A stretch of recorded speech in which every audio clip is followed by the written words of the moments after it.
The Krellian defense grid flickered and died as another plasma volley tore through their orbital platform. Commander Thexaval watched helplessly as his fleet crumbled before the Zaroon armada. 3 cycles of war had reduced the once mighty Krellian empire to a handful of desperate colonies.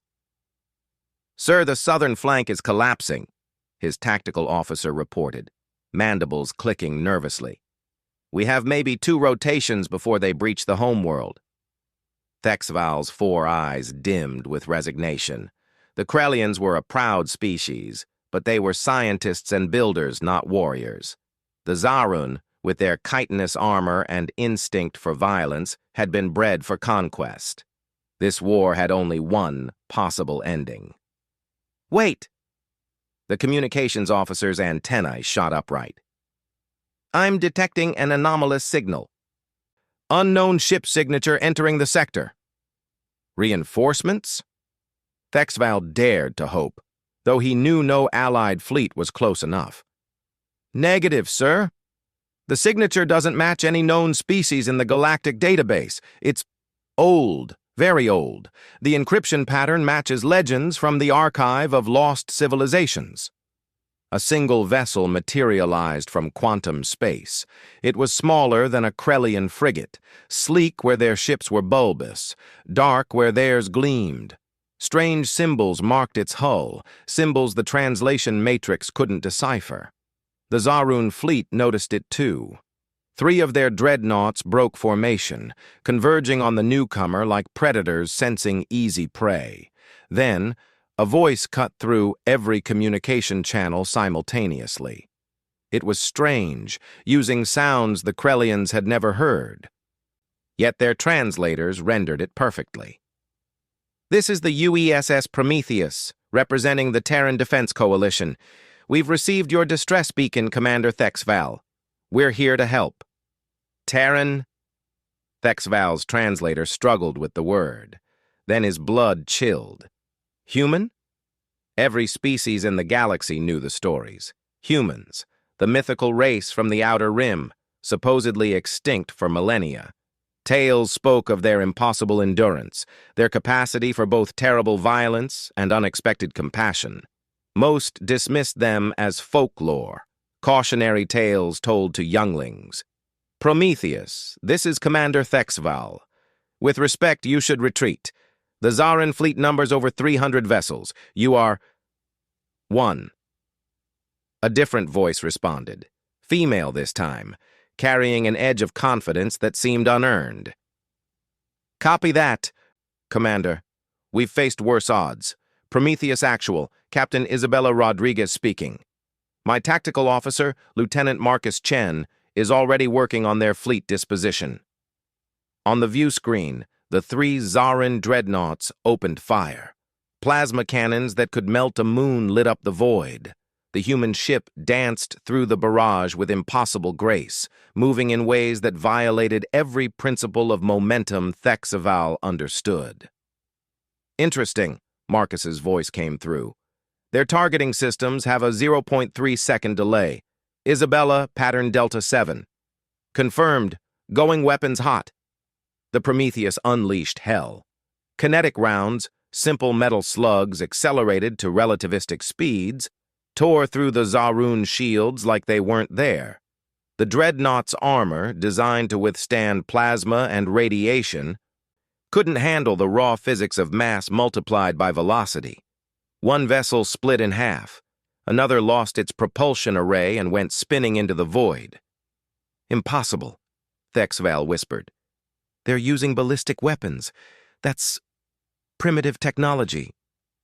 "Sometimes old is better," Isabella replied, and Thexval swore he could hear a smile in her voice. "Marcus, how many missiles do we have left?" 43 nuclear-tipped, 27 antimatter." "Nuclear?" The Krellian tactical officer looked confused. "What's nuclear?" Thexaval didn't answer. He was too busy watching the Prometheus tear through the Zaroon fleet with methodical precision. The humans didn't rely on any single advanced system. Instead, they combined dozens of technologies, some ancient, some cutting-edge, into unpredictable attack patterns.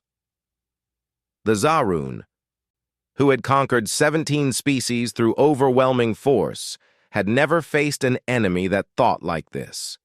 They expected conventional tactics, predictable strategies. The humans gave them chaos, wrapped in careful calculation.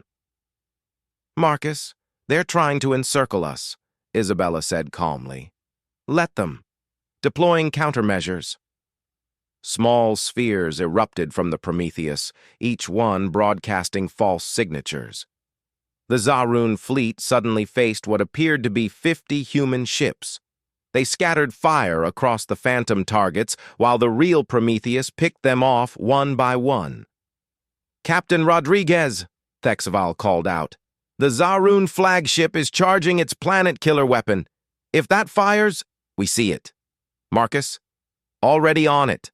Firing EMP burst in 3, 2, 1. The electromagnetic pulse was another primitive technology, something most species had abandoned eons ago. It washed over the Zaroon flagship, and every system died simultaneously. The massive vessel went dark, drifting helplessly.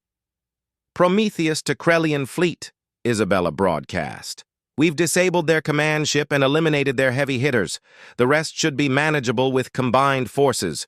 Are you ready to take back your home?"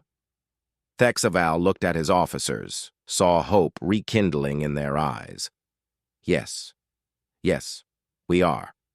The battle lasted another rotation, but the outcome was never in doubt. With the humans' tactical support, the Krellian fleet fought with renewed purpose. By the time the last Zaroon ship retreated into quantum space, Thexval's homeworld was secure.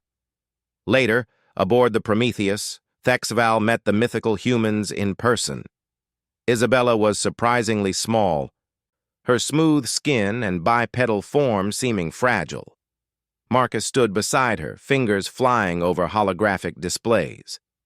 "I don't understand," Thexval admitted. "Your technology isn't more advanced than ours. Some of it is actually more primitive.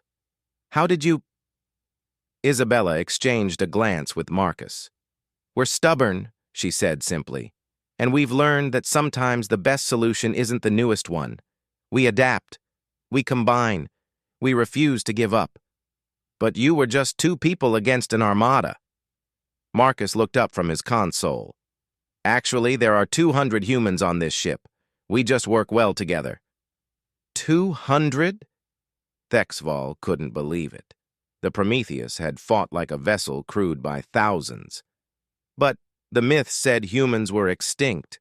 Where have you been?" Isabella smiled. And it was the smile of someone who knew secrets the galaxy had forgotten. "We've been out here, Commander. Beyond the mapped sectors, building, learning, preparing. The galaxy thought we were myths?" She gestured to the viewport, where Earth hung in the distance, a blue-green jewel that most species didn't even know existed. "We're very real, and we're tired of watching good people lose to bullies." Thexval understood then. The humans weren't superior through technology or genetics. They were dangerous because they thought differently, adapted constantly, and refused to accept defeat. They were survivors who had turned survival into an art form. "Thank you," he said simply. "Will you stay? Help us rebuild?" Isabella and Marcus looked at each other again, that strange human communication that needed no words.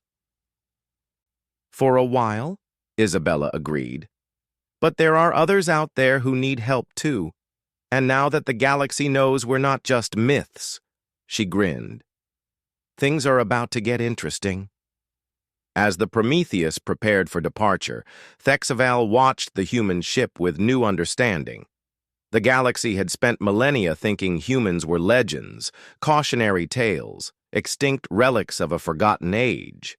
They had been wrong. Humanity wasn't a myth. They were a promise that somewhere in the darkness, help might come from the most unexpected places. And for species like the Krellians facing extinction, that promise meant everything. The age of myths was over. The age of humanity had begun.